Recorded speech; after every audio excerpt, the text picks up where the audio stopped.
can't love my people the way that I need you to. So I was like, okay, you know, and he was like, I want you to really think about something. Do you really think you love me? Yeah, I do. Really? Do you really love me? I was like, I think I do. You know, it's kind of like that thing with Peter. Do you love me? Yes, Lord. Do you love me? Yeah. Then, do you really love? Yes, Lord, I love you. Then feed my sheep. And in that scripture, he brought me back to that because there's two different kinds of love. There's the phileo love and the agapeo love. And in that, the first two times Jesus asked Peter, he's just like, do you like me? It's pretty much what he's saying. Do you like me? Yeah. Do you like me? Yes. Then do you love me? Because he's not going to ask you to feed his sheep or take care of his people until he knows that you love him. And that's what he said. You can't love outwardly until you learn to love me upwardly and you let me love you inwardly. And so, with that, the way he does me with everything else, it was just like, okay, Lord, then fix it. You know, if I'm not loving you the way that I need to, then fix it. So it was like, okay, one day I have all these walls built around me, this nice little fort. The next day, I'm like, he comes in with a bulldozer, and every single wall is gone. Nothing. I'm naked standing. I'm like, okay, Lord. And so and every time, and I guarantee you when you do that, he's going to test you. I mean, every time I turned around, there was something testing me. And it was like, okay, how are you going to do this? Are you going to love them and give them grace? Or are you going to start building your walls up again? And even though my flesh wanted to, and everything in me wants to start building walls, I was like, I can't do that. And so I learned to walk out feelings one by one. And it was hard. I didn't like it. I don't like to feel. I didn't like having to deal with some of those stuff, you know.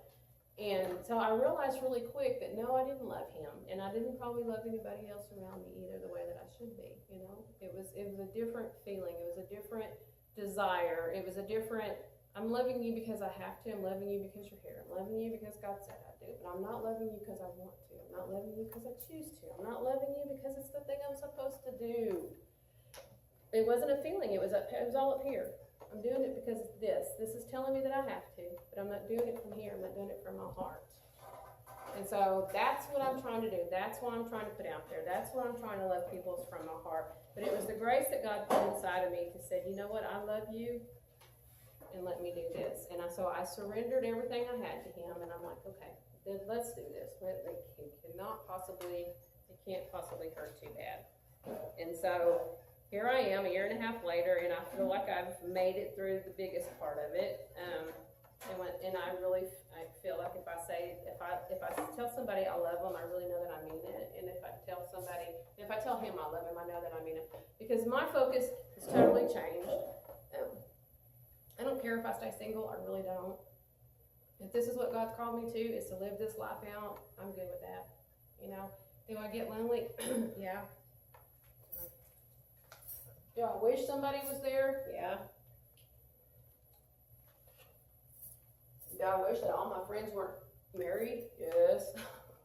Makes it hard when you're the minority single person with all your friends being married. But I'll tell you what's good about that. For those of us that are single in the room.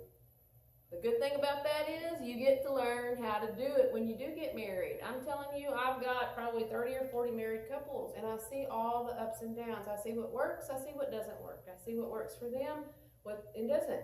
You know, and so I really believe that through all that, I'll have a solid foundation when and if I ever find somebody and get married. And I know that. I know that God's graced me with enough people in my life that no matter what circumstance comes our way, we're going to have somebody to go to and say, hey, you know, this is going on. Help me fix it. Help me work through it. Help me go through it, you know. And so I'm excited about that part of it. In the Strongs, grace is favor, charm, elegance, and acceptance. So that means, you know, I mean, we know that. God accepts us and takes us in and loves us right where we're at. He doesn't really care. He doesn't see anything except the love of God in us. You know, he sees us perfected. We are perfection to him. And we've got to figure out how to see ourselves that way. Because we're perfect in the eyes of God. And we've got to figure out how to do that for ourselves.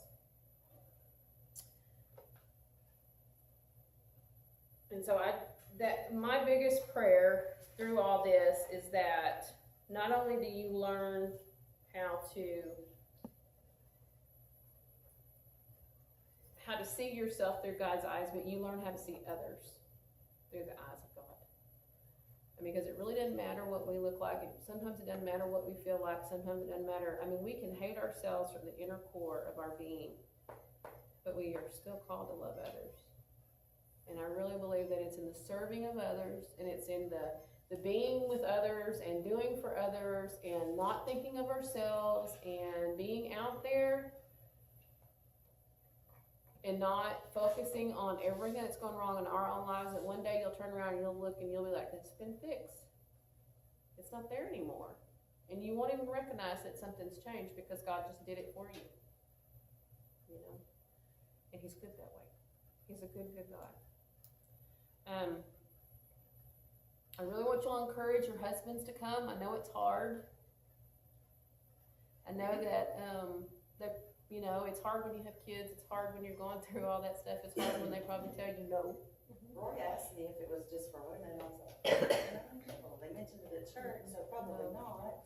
No. And that's why I want to open it up to men and women and our youth, because I want everybody to grasp it. And I know that and I've fought this for months, and I finally gave into it. You know, I don't need to be teaching married couples. I don't feel like I'm equipped. I don't think I'm ready. I don't think I'm there. But I'm teaching y'all the Word of God. Okay?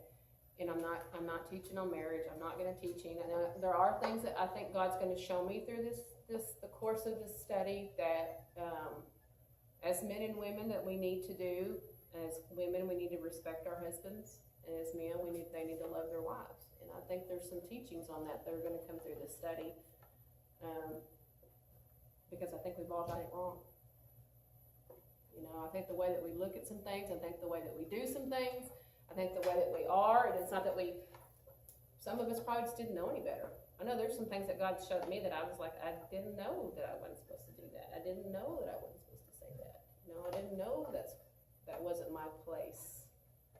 And it's hard when you live in a life where, especially in the society now, where we're putting women in a place that we don't deserve to be. We don't belong there. But because of the course of history and the course of things that are going on, it's the place that if we don't take that rightful place, some things just aren't going to get done. But I think as women in the church, I think as women coming up in the Lord and teaching children, teaching others, I think we need to grasp these things, and we need to figure them out so we can raise the next generation right. And that, you know, that's my hope, is that, you know, if and when I do find a mate and get married, I want to set the example for my girls. I want to set the example for my grandbabies. I want to set an example that's going to set time, and I want to shift and take back the land that the enemy's stolen in our lives. And there's a lot of kids in this, you know, in this church. There's a lot of people under our influence that are never going to see Jesus unless we show it to them. We have to be Jesus. We have to do the right things in our community, at work, at the store, you know, it's not just, we're not just doing this for us. In fact, that, you know, I pray that this study touches the community more than it ever touches the individuals in this class. I really do. I really hope it gets so ingrained in y'all that you might not realize the depth that it went, but it will touch the community. Amen. And I didn't get into it, like I said, I just kind of laying the foundation tonight. We're going to watch a short little video. It's just the introduction. It's the one that I have. What I'm going to do is I've created the Mysteries of the Scroll Facebook page. If you're on Facebook, I'll include you in that Facebook page. If you're not, I will try my best to send emails out to keep everybody updated of where we're at and what we're doing. All the videos are online, so you can watch them anytime you want to watch them. If you ever miss one, you can go back and watch it really good. The teachings in the chapters aren't very long at all, and the teachings aren't very long at all in the books. I think what we'll go ahead and do, since everybody has books this week, we'll go ahead and read chapter 1 and work on session 1. It's just over chapter 1.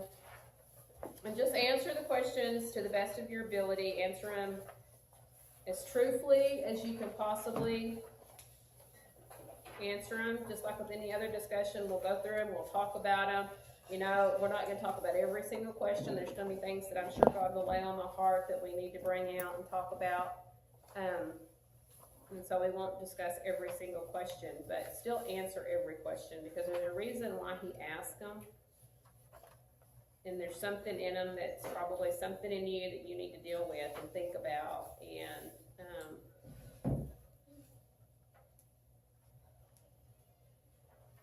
then I will come up underneath it and do the best that I can to give us a broader understanding of what grace is. And of course, I will break it down even more with the Strongs and the Websters and all that good stuff that I get to do, that I just love to do. Invite people. We still have 4 more books if I need to order more. Well, actually, I think those are all gone, because Buffy and Raymond, I know, are going to be here. Tana Trotter's going to be here, and I think she's going to bring her daughter-in-law, maybe. So if you know of anybody else that wants to come, let me know, and I'll order some more books. I'm not looking for numbers in this class. I'm just looking for us to get it.